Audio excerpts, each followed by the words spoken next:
Vamos lá, meus irmãos, continuando aqui, nosso segundo dia de aula de homilética 1 e 2. É o segundo bloco, nossas aulas estão sendo gravadas. Então, meus irmãos, eu gastei um tempo bem significativo aqui, falando com vocês sobre vários assuntos sobre homilética. Então, agora, vamos mergulhar nos slides, né, que tínhamos parado na última semana. Então, leia para nós, irmão Diego, por gentileza, princípios. Princípios. Preparo. Tanto a preparação quanto a exposição são enriquecidas com o grau de conhecimento do pregador. Romanos 12:7. O que ensina, esmerece-se em fazê-lo. Joia. Como eu mencionei há pouco, né, meus irmãos? Principal não é a razão humana, mas sim o auxílio divino. O conhecimento nosso não é o motivo último do sermão. O que importa para nós é realmente a palavra de Deus. O nosso conhecimento será um esqueleto que vai dar forma, como eu mencionei há pouco. Tá bom? Então, continuando aqui, leia para nós, irmão Diego, por gentileza, próximo slide, por favor. Centralidade bíblica. A pregação bíblica envolve a cuidadosa remoção do texto de seu engaste original, transferindo-o para a situação atual da igreja. 1 Timóteo 4,16. Tem cuidado de ti mesmo e da doutrina. Continua nestes deveres, porque fazendo assim, salvarás tanto a ti mesmo como aos teus ouvintes.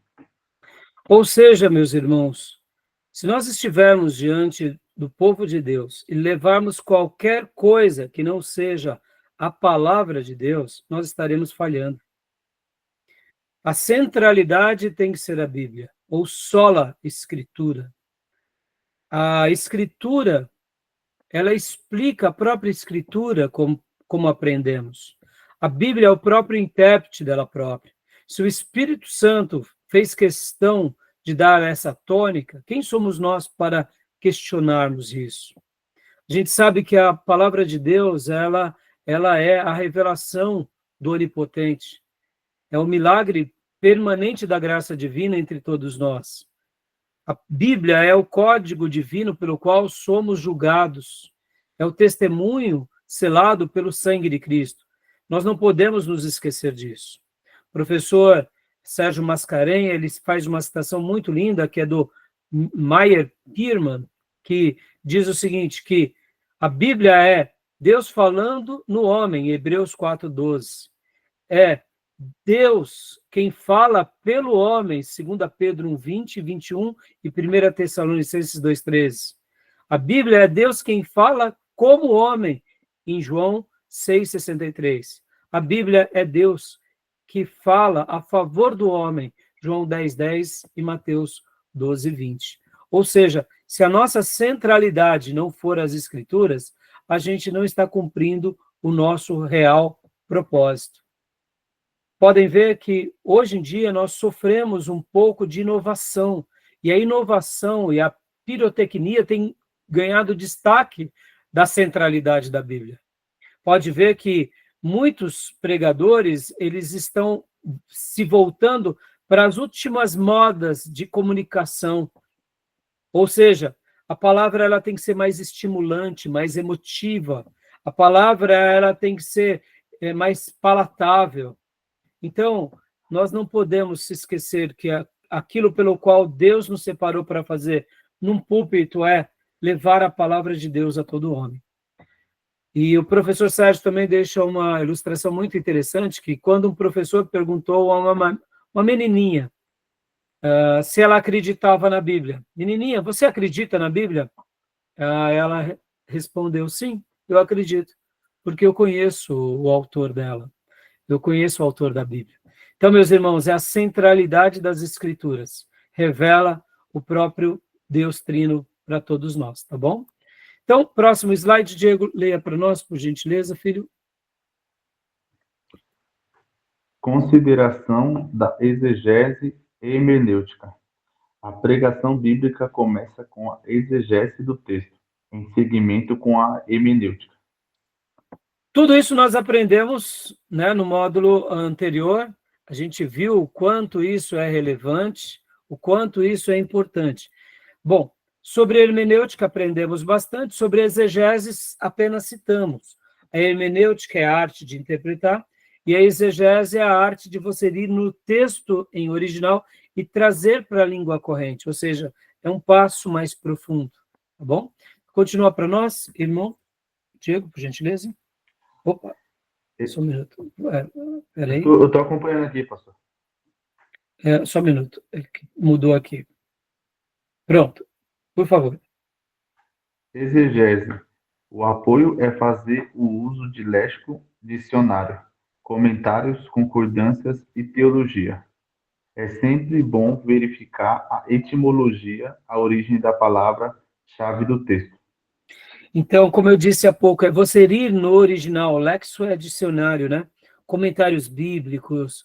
É você extrair realmente o verdadeiro sentido daquela palavra naquele contexto. A etimologia da palavra. A palavra fé, que é muito usada, né, para nós em vários textos bíblicos, e nós entendemos fé tanto como a fé salvadora, fé como dom, fé como convicção. No grego, essa palavra, ela também pode ser traduzida como confiança. É interessante, né? Porque a fé não deixa de ser a confiança. Quando cremos, confiamos. Então, em alguns textos bíblicos, em algumas passagens, a mesma expressão que é usada para se descrever fé, em outras passagens ela está sendo traduzida como confiança, porque aquele contexto assim retrata. Perceba que conhecer no original é muito bom, porque quando a gente tem essa clareza de que fé também pode significar confiança, é um passo além que a gente dá no conhecimento, né?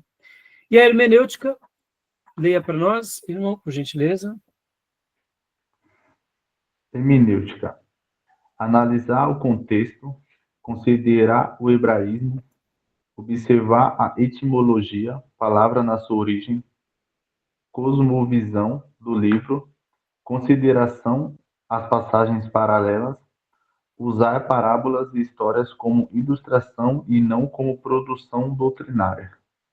Joia, em outras palavras, a gente viu tudo isso na matéria passada, onde nós analisamos o texto para o contexto, o texto para o texto, ou seja, somente o texto, né? Percebam, nós usamos o texto para com o contexto, o contexto para o texto, somente o texto, querendo dar uma ideia. A gente quer ser fiel àquele texto.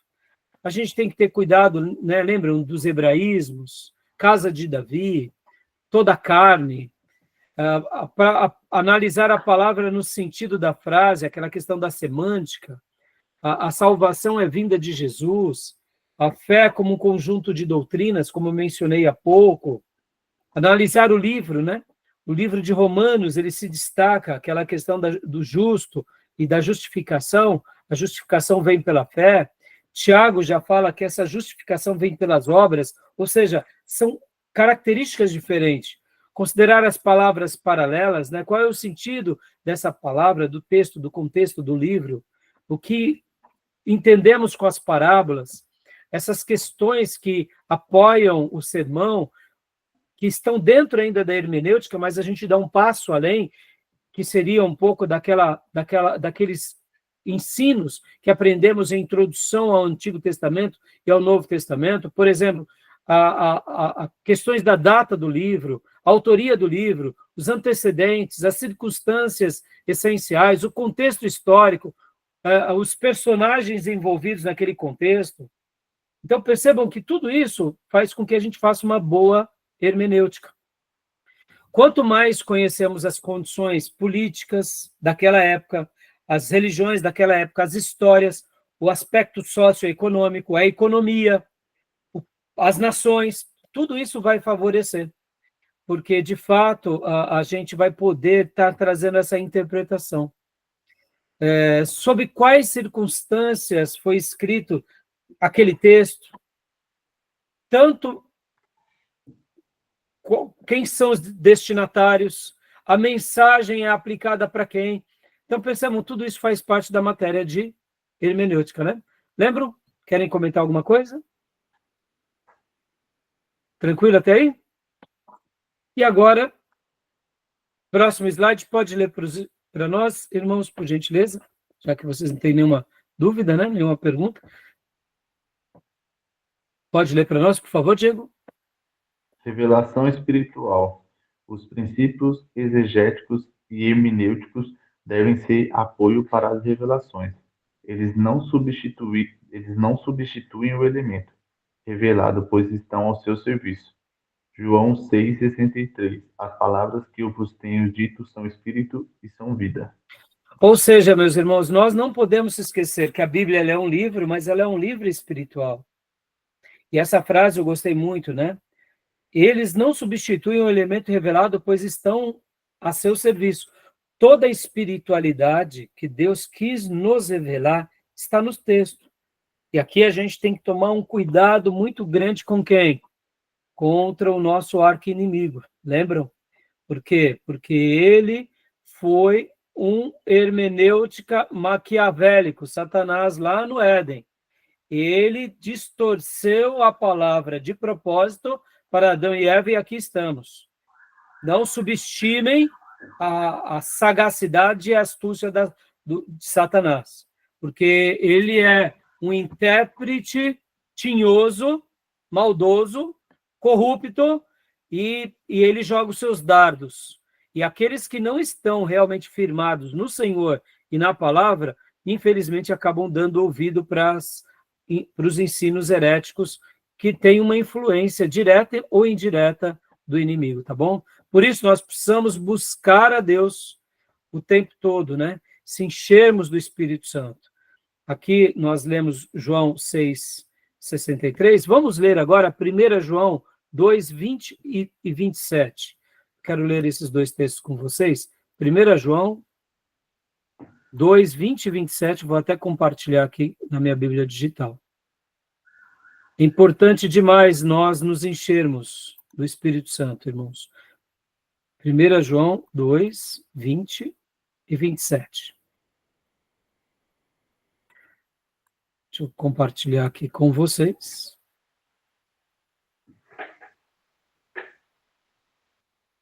Irmão Júnior, pode ler para nós, por favor, esse texto?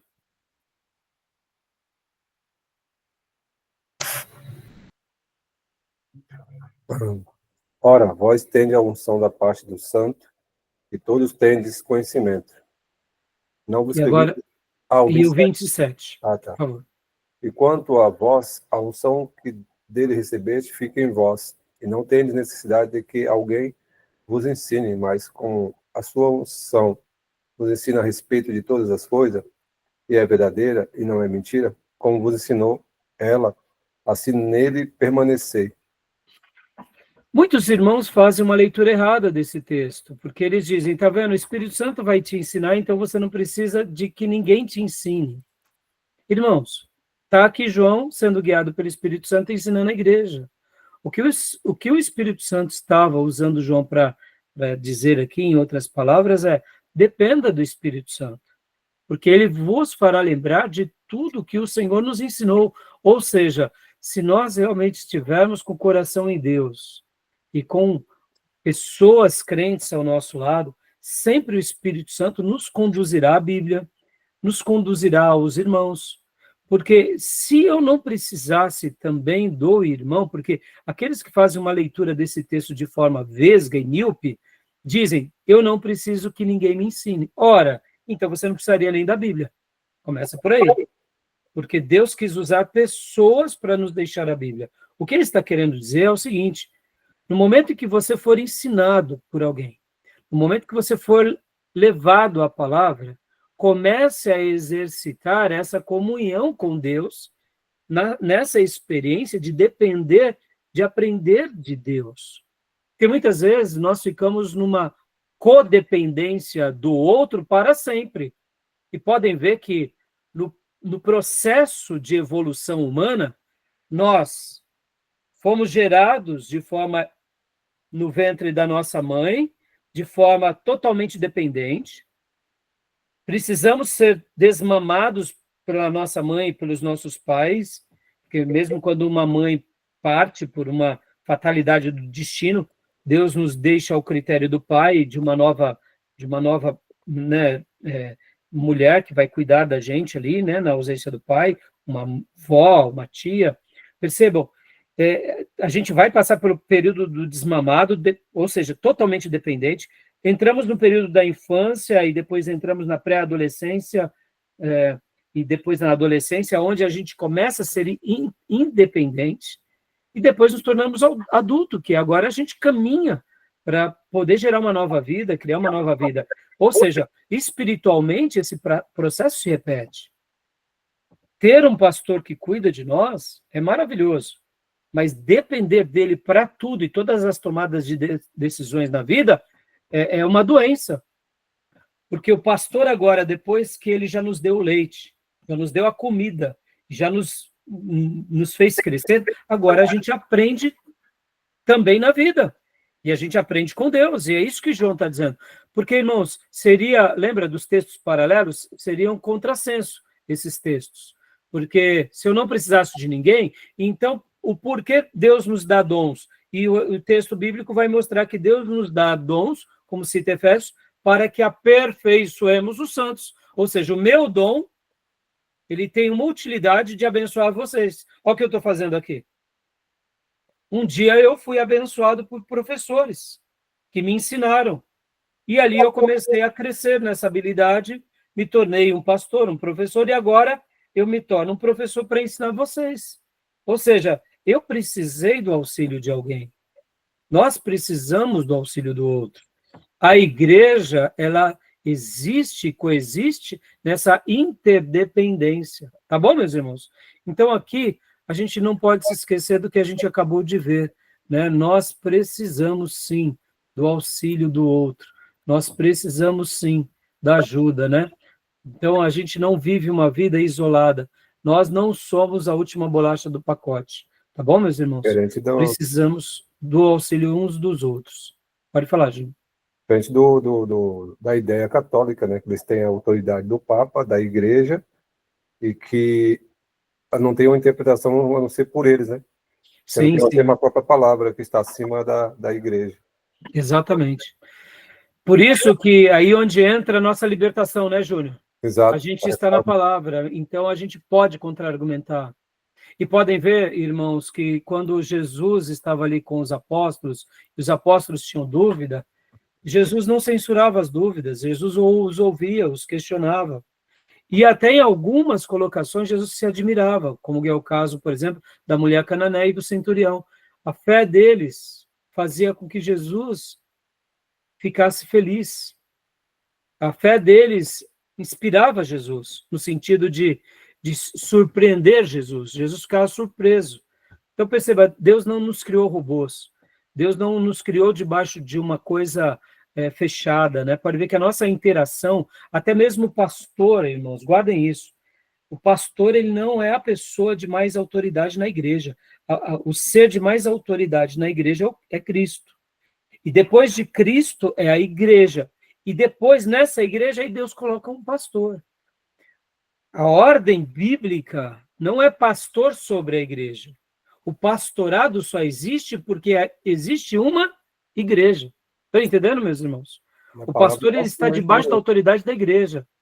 Percebam, essa ideia, né, que a gente vê de líderes que têm a última palavra é um pouco perigosa. Não estou dizendo que esse pastor não vai ser autoridade, que ele não vai ser a pessoa que vai tomar decisão. Não é isso. Mas o que eu quero dizer é que a hierarquia é o noivo e depois vem a noiva. E dentro da noiva tem os dons. E aí surge o pastor, que vai ser aquele mensageiro, aquele líder que vai direcionar a igreja. Mas ele não está acima da igreja. Ele é servo da igreja, tá bom? Mas a palavra está acima, né? Como? A palavra está acima, mas a autoridade é a palavra. É a palavra de Deus, exatamente. Então, nós precisamos dessa iluminação espiritual. Nós precisamos buscar a Deus, buscar o Espírito Santo. Nós precisamos de Deus. Tiago 1:25. Vamos ler Tiago 1:25? Tiago 1:25. Quem achou aí pode ler para nós. Tiago 1:25, irmãos.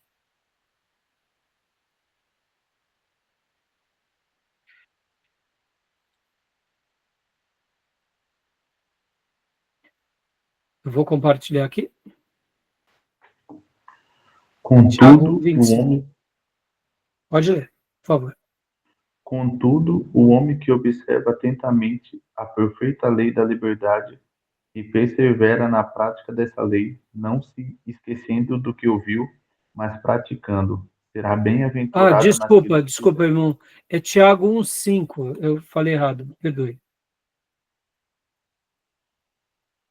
1:5. Se algum de vocês tem falta de sabedoria, peça a Deus, que a todos dá generosamente, sem reprovar ninguém, e Ou lhe será seja, concedida.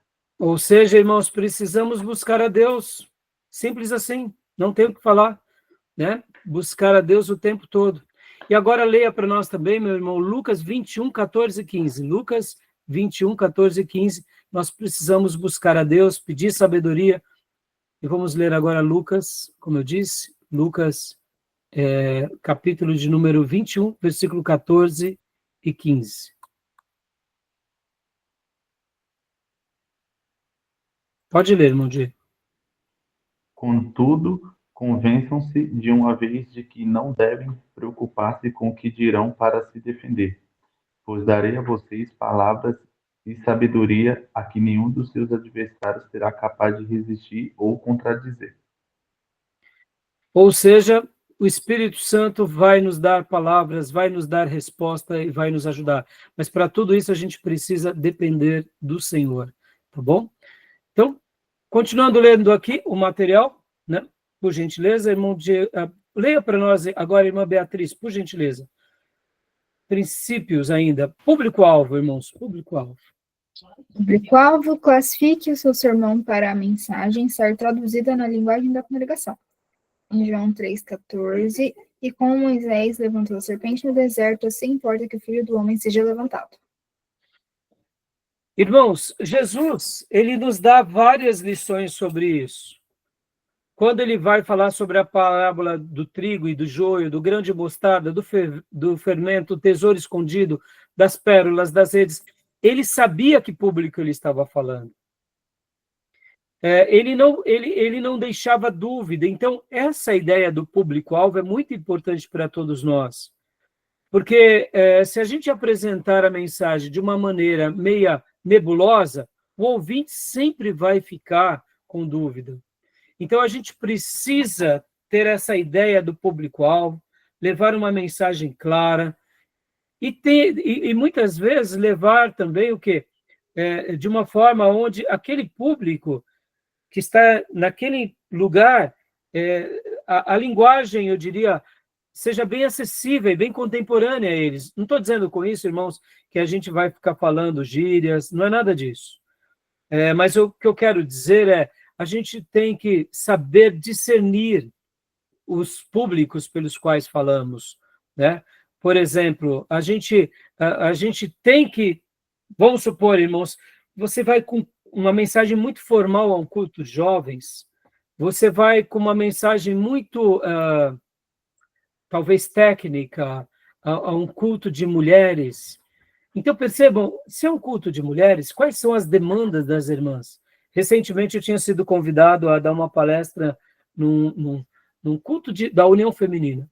Eu não fui porque não consegui na minha agenda.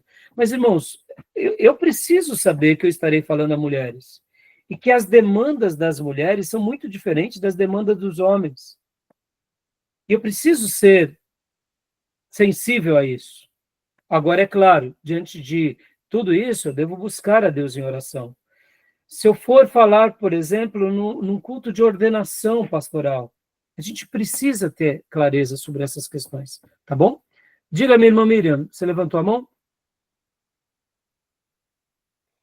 Eu ia falar sobre o público criança também, né? Para ensinar a criança, para você ter uma linguagem diferente, para estar levando a palavra, né, também. Isso, exatamente.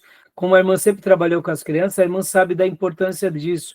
Inclusive, irmãos, a gente fala, né, muitas vezes, é o culto infantil. Meus irmãos, os nossos melhores professores, eles se encontram, sabe onde? No departamento infantil.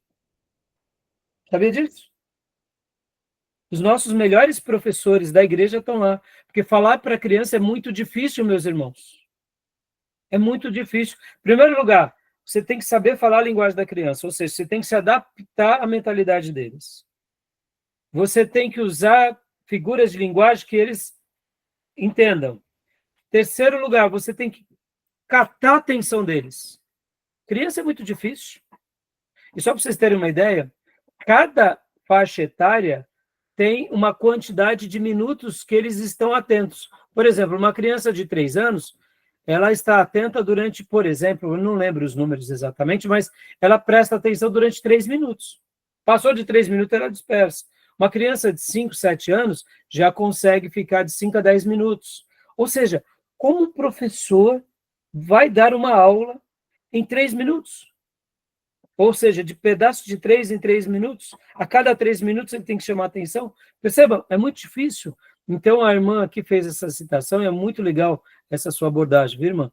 E uma outra coisa, irmãos, como que a gente vai melhorando nessa questão de criando mais ferramentas para falar para públicos altos? A gente vai estudando, irmãos.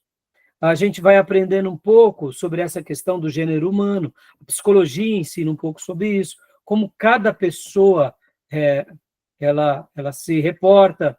Outra coisa, a gente vai procurando também nas ciências sociais, a gente vai vendo como o ser humano se comporta, ou mesmo, irmãos, por meio de leituras e por meio de informações que a gente vai adquirindo ao longo desse período, entendeu? Então, é muito importante a gente saber como que as pessoas estão agindo hoje para a gente poder ter uma comunicação mais clara, né? Por exemplo, você está falando com ricos. Parece bobeira, mas rico tem uma demanda própria. Eu sei que na maior parte das igrejas a gente fala um grupo de pobres, mas pode ser que Deus te destine a falar para os ricos e para as dificuldades de ricos. Ou seja, você vai ter que saber lidar com assuntos financeiros. Parece que é algo simples, simplório, mas não é, meus irmãos. É algo bem interessante essa questão. Então, não se esqueçam desses detalhes, né? Por exemplo, irmãos, deixa eu fazer um adendo aqui. Nós sofremos por causa da teologia da prosperidade, porque a teologia da prosperidade foi uma vertente, foi um atalho que entrou dentro da igreja de forma distorcida. Mas vamos falar agora da verdadeira prosperidade. Irmãos, quando a gente ensina prosperidade para pessoas que são pobres, então, o que acontece? A gente tem que... A verdadeira prosperidade para quem é pobre é libertador. Que a gente vai mostrar que aquele irmão ou que aquela irmã, ela pode, ela deve o quê? Como que eu posso dizer assim? Ele tem que estar atento a uma nova proposta que o Senhor deixou para ele. Quando a gente fala da teologia da prosperidade, ela tem um lado ruim. Mas eu estou falando da verdadeira prosperidade. Você chegar para o irmão que sempre foi negativo, que sempre teve um espírito derrotista, uma pessoa de baixa autoestima, ensinar a ele a verdadeira prosperidade é libertadora. Ou seja, é importante a gente pegar essa pessoa que foi surrada na vida, surrada nas finanças, surrada na alimentação, surrada de tudo, mudar a mentalidade dela pela palavra. Então, perceba que o público-alvo, ele é muito importante, tá? A mesma coisa acontece com quem? Quando a gente vai falar para cônjuges, para viúvas, para órfãos, ou para quem foi violentado. Perceba, o público-alvo é fundamental. Tá bom, meus irmãos? Alguma pergunta, alguma dúvida? E também a questão da Libras, né? Questão da Libra, irmão, olha só, obrigado. Percebam, olha como é importante essa questão hoje em dia. Quando nós temos, assim, né, quem faça um culto e tenha tradutores em Libras é maravilhoso. Está ajudando muitas pessoas que têm que são especiais, né? Isso é uma bênção, né? Então, a gente tem que explorar tudo isso, tá bom?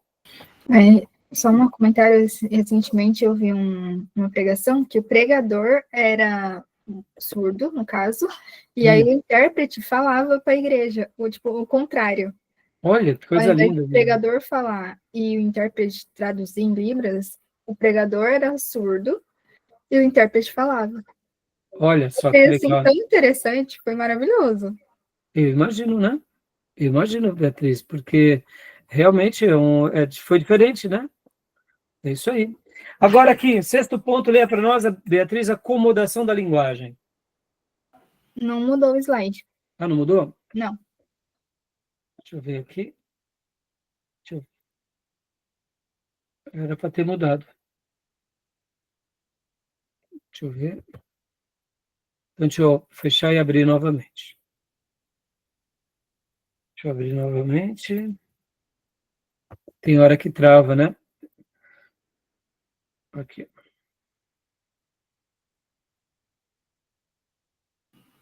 Agora foi. Foi, obrigado.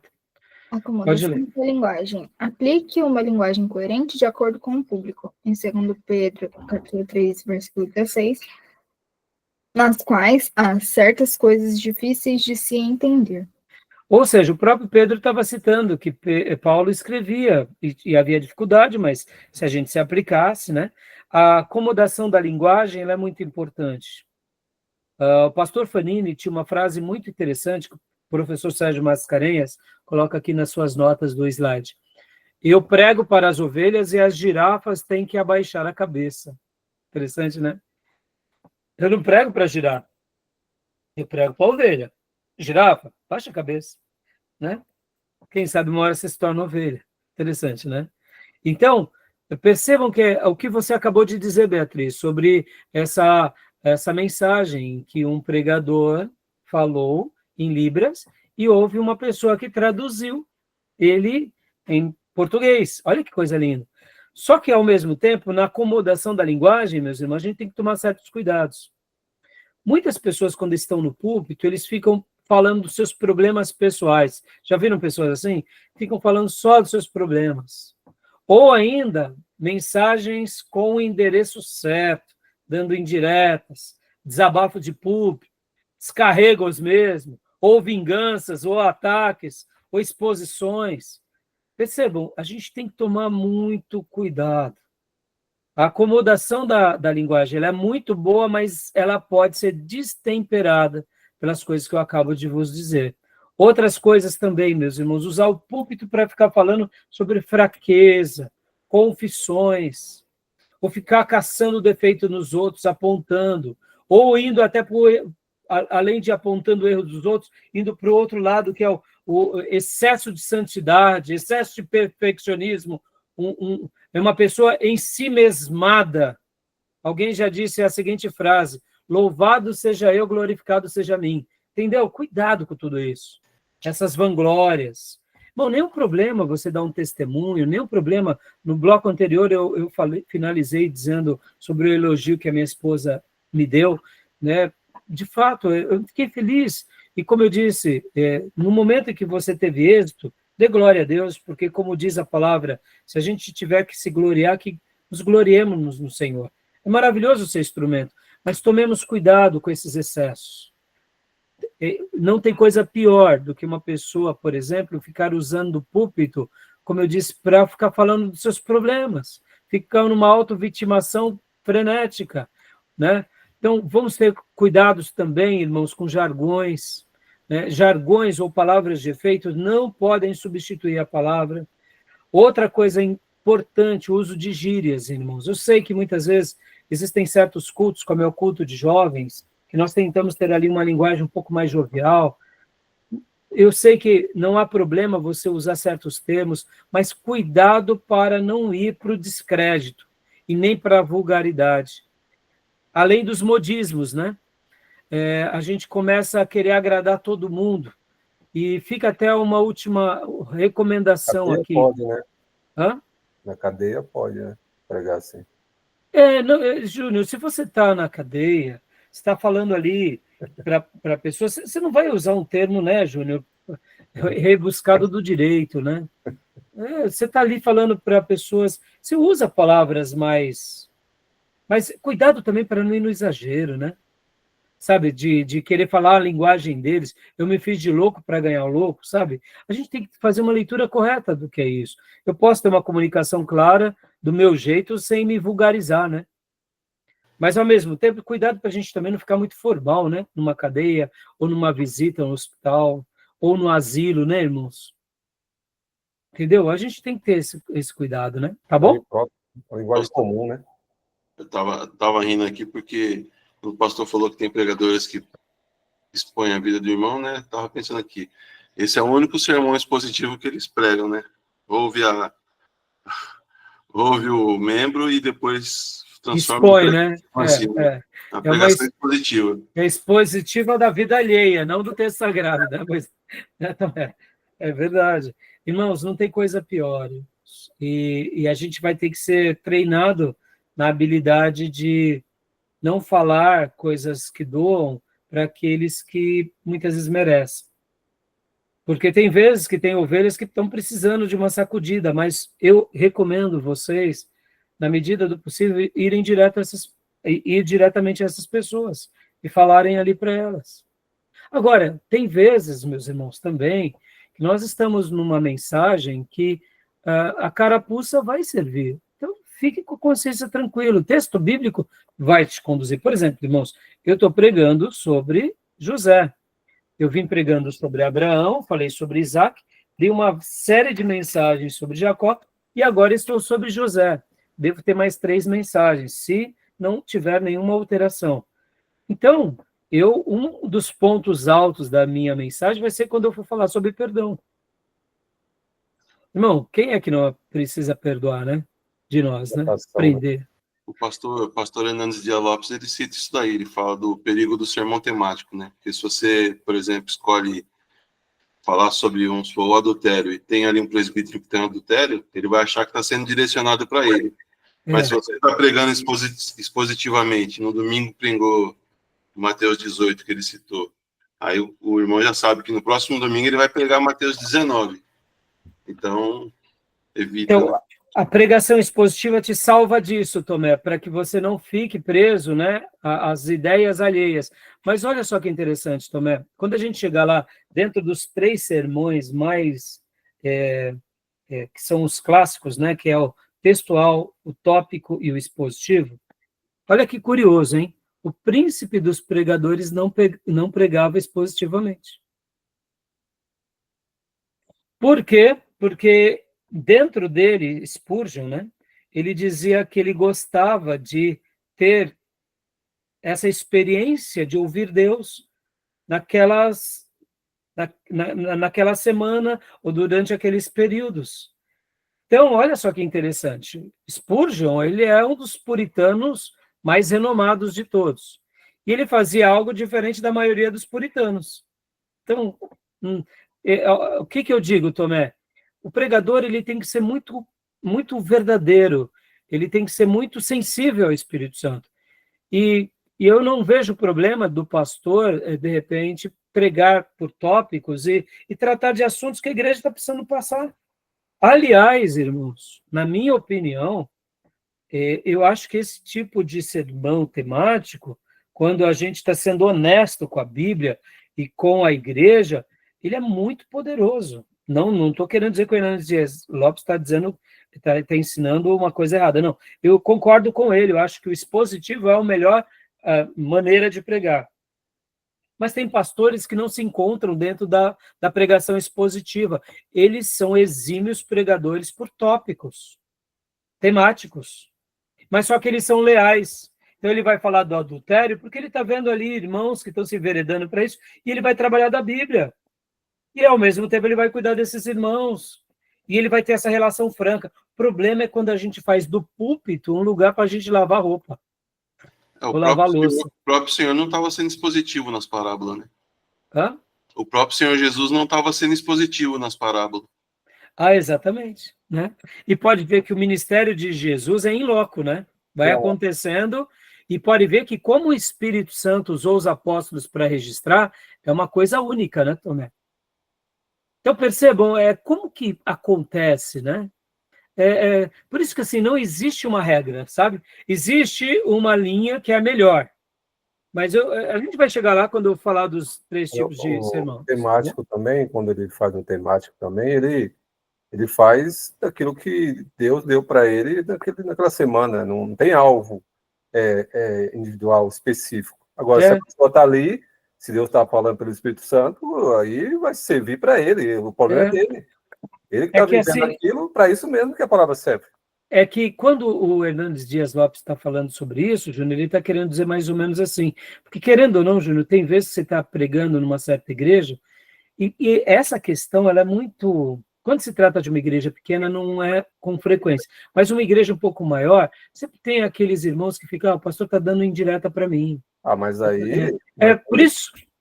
A pregação não é um cardápio que tem que ser o que ele quer comer.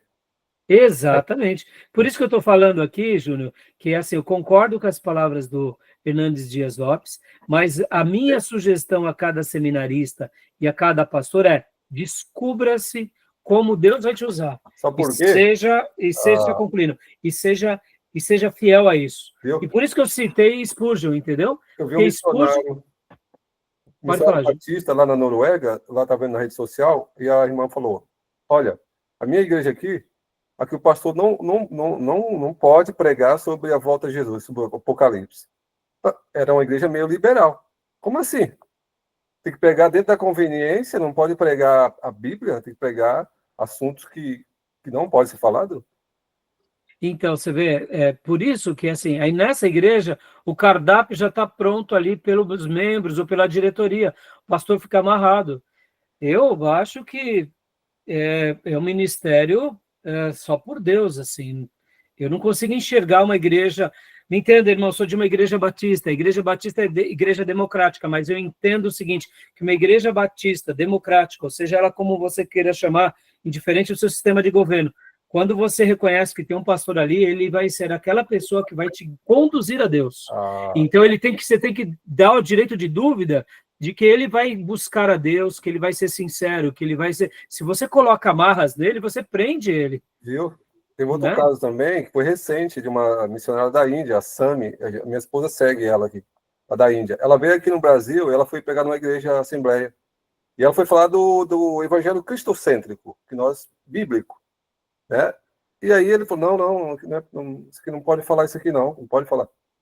Eles querem a palavra, sabe, uma palatável, o que é hoje, que é teoria da prosperidade, eles querem isso, moda. Então, eu confesso para você, Júnior, que num convite como esse eu declinaria, eu não iria. Porque, irmãos, deixa eu até fazer uma síntese aqui. Quando eu recebo um convite para pregar, eu primeiro vejo se eu vou ter tempo de estudar e de orar para atender aquele convite. Irmãos, eu prego há 30 anos. Quando você olha aqui meus esboços, geralmente eu registro num ano por volta de 50 esboços. Estou falando só de mensagens. E alguns estudos. Mas são 50 mensagens por ano. Então eu prego há 30 anos. Teve épocas que eu pregava 2 vezes, 3 vezes por semana. Então, assim, percebeu, eu tenho muito assunto. Agora, não é porque eu vou pregar que eu vou selecionar unidunité, sabe? Não é assim. Fui convidado a pregar, em primeiro lugar, eu vou ter tempo para estudar, orar e ir lá e atender aquela comunidade. É muito sério isso. Hoje em dia, as pessoas elas acham que é como se fizesse vendesse um lanche fast food. Preguei domingo aqui, prego domingo acolá e vou pregando a mesma mensagem. É uma coisa meio esquisita. Então, percebam, a gente tem que ter cuidado com essa temática. É por isso que as igrejas estão fracas. A gente tem que priorizar como membro o apoio ao pastorado. A gente tem que priorizar o apoio a igrejas sérias, né? Porque, infelizmente, muita gente se perdeu, né, nessa questão, né? Mas vamos continuando aqui, irmãos, para a gente ganhar mais um tempinho, né? Ó, escolha do texto, né, para nós, irmã Beatriz, por gentileza. Escolha do texto. Claros, completos, curtos, conhecidos e coerentes. João 14,6, eu sou o caminho, a verdade e a vida. Ou seja, irmãos, a gente basta ser objetivo, lúcido, né? A gente não pode fugir nem das doutrinas, nem da boa teologia, nem de algo que leve a uma ética, um comportamento adequado. A gente tem que lembrar que cada escolha do texto vai ter a ver com um lugar. Se é um culto normal, se é um culto de oração, se é um culto evangelístico, fúnebre, se é um casamento, se é uma ocasião mais pastoral. Agora, alguns cuidados a gente tem que ter. Evite títulos, geralmente, que sejam picantes, títulos que aguçem certas carnalidades, sabe? Títulos que tragam ira, que tragam briga. Pode ver que hoje, na internet, tudo que viraliza é fulano detona Beltrano, fulano arrasa Beltrano. A igreja não pode se enveredar por esses caminhos, sabe, irmãos? Spurgeon, ele mencionava que nós, como pregadores, não podemos sequer citar algo sensual dentro da igreja, ou quando estamos falando, se formos falar de um homem, de uma mulher, porque se eu, porventura, despertar a consciência do irmão sobre algo que seja, no mínimo, indecente, aquela mente pode se perder naquela mensagem por causa dessa citação. Então, quando nós, como pregadores, temos que selecionar o texto, o título, a gente tem que tomar cuidado com tudo isso, inclusive com isso que eu acabo de dizer. Se for citar uma mulher bonita, bela, um acontecimento, a gente tem que ser muito polido para que os sentidos das pessoas não se dispersem para algo imoral, algo que seja contrário da vontade de Deus. Tem pessoas que, senão a gente acaba fazendo algo errado, entendeu? Pode falar, Júnior. Esse texto aí, eu acho que tenho mais dificuldade com um texto muito óbvio para falar para crente. Agora, esse texto de João 14,6, para mim, já usei, ele é muito bom para a gente evangelizar, realmente abordar na rua a pessoa, evangelismo pessoal. Mas para ministrar na igreja, para crente, eu acho, eu, pelo menos, sincero, tenho dificuldade. Porque os crentes já conhecem.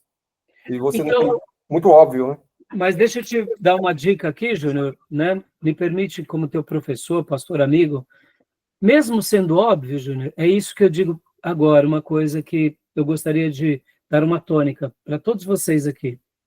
É óbvio, mas naquele momento em que você fala, depois que a gente foi buscar a Deus e regou diante de Deus em oração, fale, mesmo sendo óbvio, com muita autoridade, como se fosse a primeira vez, porque quem sabe aquele irmão que já é um ancião, que cresceu dentro da igreja, a sua palavra, naquele momento, por ser um momento sagrado, na dependência do Espírito Santo, depois do zelo pelo qual você se aplicou, quem sabe vai ser a grande resposta para a vida daquele irmão.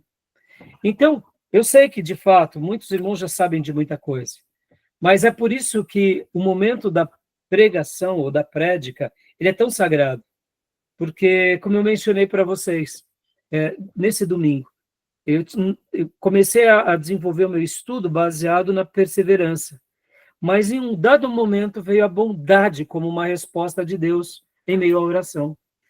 Então, falar para uma igreja ser bondosa é chover no molhado. Mas quando a gente rega de oração e a gente fala como se fosse a primeira vez aos irmãos, é como se fosse algo novo. Ou quem sabe, para eles, vem como uma resposta de algo que eles não estavam vivendo. Só para você ter uma ideia, no final ali do culto, enquanto eu abraçava as irmãs, uma irmã tinha dito assim, enquanto eu abraçava, ela passou, Deus seja louvado. Eu falei, amém, filha, que Deus nos ajude a perseverar e ser bondoso. Aí ela disse assim para mim, pastor, eu estava vindo no carro com a irmã e eu tinha acabado de dizer para a irmã, eu estou cansada de ser bondosa com os outros. Aí nós começamos a dar risada. Falei, filha, não tem jeito. Ou a gente escolhe ser bondoso pro resto da vida, ou a gente deixa de cumprir a nossa missão. Então, perceba, eu sei que falar de bondade é uma coisa como chover no molhado, mas quando a gente fala nessa piedade, acreditando que foi o Espírito Santo quem iluminou, a gente fala como se fosse a primeira vez. Então, fica aqui essa dica, Júnior. Mesmo para o crente, sabe? Por isso que entra o momento da oração, da busca, né? E tente olhar com esses olhos. Eu não estou falando a crentes velhos. Eu estou falando àqueles que vão se alimentar hoje dessa porção que veio de Deus para mim e para nós. É porque às vezes fica uma narrativa e você tem a dificuldade de fazer a aplicação, quando eu falo o texto muito óbvio. Sim, sim. Né? Entendi. Não, mas faz parte, né? Bom, e agora para a gente estar encerrando aqui, meus irmãos, e ir para o último bloco, vamos só ler aqui mais 2 slides, né? Uma coisa que a gente tem que tomar muito cuidado, meus irmãos, a gente tem que fazer a exegese do texto, viu? E não a exegese, tá? Pastor Sérgio Mascarenhas ensina isso. O que é exegese? O texto não está dizendo, mas eu quero dizer, entendeu? É o que eu quero falar, não é o que o texto quer dizer. Ou seja, a exegese, você leva o texto à compreensão das pessoas. E a exegese, que é um trocadilho, né? Que a gente usa na teologia, é o que eu quero dizer e eu uso o texto, eu distorço o texto, ao meu bel prazer. Então, cuidado, tá? Cuidado. Tem muita gente que faz exegese ou não faz? Ou se tem, né? Diga, Beatriz, o que você ia dizendo? Eu queria comentar desse último slide, mais ou menos um pouco do que o Tomé falou, nessa parte que fala dos textos conhecidos. Uma das coisas que eu percebo muito, por exemplo, de onde eu vim, é pregar sempre o mesmo texto. Então, por exemplo, tem texto que a gente já sabe o que vai ser pregado, até o que vai ser falado. Por exemplo, Salmo 23, prega-se muito. Salmo 91, tem outros que não se prega tanto. Olha que tem 150 capítulos. Então, essa questão de escolher um texto conhecido entra também nessa parte de, tipo assim, por que tá pregando só isso e não tá pregando outra coisa? Entendeu? Aí a gente fica com uma dúvida, né? Se a pessoa sempre faz isso, muitas vezes, Beatriz, é que a pessoa, de fato, ela não faz uma lição de casa. Então, é o que ela tem para falar. Então, assim, me entenda, tá? Como um pregador, tudo bem fazer o quê? Mas, assim, vamos ser zelosos aqui. Vamos pensar que nós fazemos parte desse grupo de pregadores. A gente não pode se satisfazer só com isso, né? Entendeu? Então, a escolha do texto, ele é fundamental. Agora, olha só, irmãos, nós temos, né, que escolher um texto claro, completo, curto, conhecido. Geralmente, dentro da homilética, da arte de pregar, para se pregar, eles escolhem um texto e se faz o sermão. Classicamente, se convencionou que você tem que pegar um texto e, em cima desse texto, fazer o sermão. Mas, irmãos, é nisso que eu digo para vocês que o pregador ele tem que ter esse viés de liberdade. Ele tem que seguir as regras, tem, da homilética. Mas, irmãos, muitas vezes você vai ler mais a Bíblia. E aí, pastor, você está fugindo da boa homilética, tá bom. Mas você tem sentido esse toque de Deus de ler mais a Bíblia com a sua igreja e explicá-la melhor? Você entende o que eu quero dizer? Então, a gente tem que seguir essas estruturas, porque elas foram muito boas para nós, mas dê também lugar, e principalmente dê também lugar ao Espírito Santo para ele te conduzir. Porque muitas vezes a pessoa fica presa a certas regras e acaba não fazendo. Ou não faz direito também, né, Beatriz, como você mencionou, porque ele só tem ali o Salmo 23, o Salmo 91, ou Mateus 5 e não tem mais nada. E tem pessoas, Beatriz, que abrem a Bíblia em qualquer lugar e prega a mesma coisa, né? Sempre fala a mesma coisa. Ou seja, essa pessoa falta conteúdo, né? Entendeu? Diga, Miriam. Quer falar mais alguma coisa, Beatriz? Tem até uma crítica que ficou conhecida, recente, do... como fala? Comediante ateu, que ele critica essa questão justamente isso, né? Que fala que eles próprios não conhecem a palavra, porque só conhece aquele pedacinho. Ele fala filé mignon, né? Aí, então, se tirar daquilo, a pessoa não conhece nada. Então, essa crítica, ela é legítima pensando nesses púlpitos fracos, Beatriz. Por isso que a gente está aqui, Beatriz, pedindo a misericórdia de Deus, para que Deus nos ajude a conhecer esses grandes pregadores do passado, esses grandes homens de Deus que fizeram história para que a gente possa dar uma contribuição boa para as nossas igrejas, né? Tá bom? Diga, minha irmã Miriam. Pastora, não é uma coisa assim tão relevante, mas eu gostaria de compartilhar com os irmãos uma história que aconteceu há uns anos atrás e um irmão estava contando para mim, que a irmã tinha um esposo e o esposo dela não ia para a igreja. Porém, chegou um determinado dia do culto e tinha um irmão que pregava muito bem. Só que nesse dia que o esposo dela resolveu ir para a igreja, tinha um irmão que não pregava tão bem assim. Então, o irmão pegou e foi lá no livro de genealogias e foi falando, não sei quem gerou não sei quem, não sei quem gerou não sei quem, gerou não sei quem. Foi todo aquele monte de gerações que ele foi falando. E o esposo dela ficou olhando, escutando, e aí foram embora, né? Ele falou assim, quem quer aceitar Jesus? Né? O pastor falou, quem quer aceitar Jesus? Aí ele olhou para a mulher dele e falou, eu quero aceitar Jesus. Aí ele falou, ela falou, mas por quê? Eu quero aceitar Jesus. Todo esse monte de gente aí servindo Jesus, eu também quero servir Jesus. Então, eu já tinha ouvido essa história, Miriam. Né? O irmão que pregava bem faltou, a esposa chama o marido vai, ele falta, e é o irmãozinho simples, ele lê ainda crônicas. Ou lê lá Mateus 1, né? E aí ele resolve seguir a Jesus, porque, como a irmã disse. Então, tem vezes que Deus vai fazer sim, irmãos. Olha, Deus vai nos surpreender, viu, irmãos? Às vezes habilidade só e técnica, nada. Não, e vou dizer, Júnior, muitas vezes Deus vai usar o irmão da portaria, Deus vai usar o irmão que fez a abertura do culto, o irmão que tirou as ofertas, Júnior.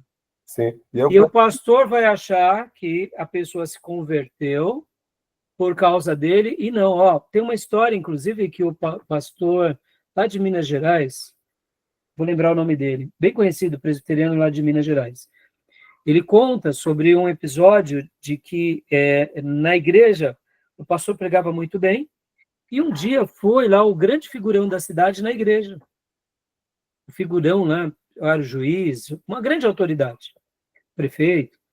Passado algum tempo, esse homem volta na igreja e diz, pastor, eu quero me converter.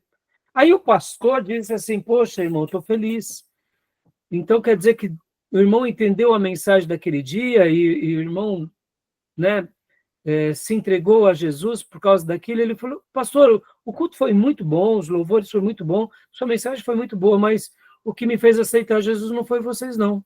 Nem o pastor. Aí o pastor ficou assim, né, impressionado. Falou, então, o que te fez o irmão aceitar Jesus e agora aqui está vindo já para seguir conosco o caminho da fé? Falei, não, pastor, lembra que teve uma hora lá que um irmão que estava fazendo a direção do culto disse, vai para o irmão que está do teu lado e fala alguma palavra da parte de Deus para ele. E aí o que acontece? Tinha um irmão doidinho lá da igreja, que todo mundo falava que era irmão doidinho, e aí o irmão doidinho foi a esse figurão da igreja e olhou para ele e falou assim, ó, se você não aceitar Jesus, você vai para os quintos dos infernos. E aí esse figurão ficou meio assustado, e ele trabalhava, Júnior, eu acho que era no fórum, acho que ele era juiz, ele ia fazer uma petição, e quando ele pegava a máquina de digitar, ele estava digitando e ecoava na mente dele, você vai para os quintos dos infernos, você vai para os quintos dos infernos. Pastor Jeremias, lá de Minas Gerais, que conta isso. E aí ele ia fazer qualquer coisa, ia pegar, por exemplo, o metrô, o trem estava andando, e vai para os quintos dos infernos, vai para os quintos dos infernos. Ele falou assim, pastor, aquela voz daquele irmão não saiu da minha cabeça, e eu gritei, Jesus, eu estou aqui, eu não quero ir para os quintos dos infernos, eu te aceito como meu salvador. E quando eu falei isso, aquela voz parou de ecoar, veio uma paz, certo entendimento, estou aqui, pastor. Olha aí, Deus usou o irmão que era chamado por todos ali do doidinho. O doidinho da igreja. A maneira que Deus faz, né? Exato. O pastor tá... Irmãos, aguardem isso, para a gente estar concluindo aqui. O pastor, ele é só maestro da orquestra, tá bom? Mas ele não é a música que convence os corações. Ele é só o maestro. Ele não é a música divina. Ele está ali ajudando. Deus vai fazer o que ele quiser com a igreja, cada um de nós, tá bom? Irmãos, então vamos fechar aqui, porque a gente já passou uns minutos a mais. Eu vou ler esses 2 slides e a gente vai começar um outro slide, tá bom? Mais alguma dúvida? Então, Miriam, é isso aí, né, Miriam? Né? Cada testemunho, né, irmãos? Agora, irmãos, não é por causa desse testemunho que a gente não vai se preparar, que a gente vai botar o doidinho para pregar. Você está entendendo? Não, não é isso. Né? Deixa Deus fazer o que Ele quiser. Mas a gente apenas aceita as coisas e a gente faz o nosso melhor, tá bom? Mais alguma pergunta, alguma dúvida, irmãos? Não? Então, vou parar aqui a nossa gravação e vamos para o último bloco, tá bom?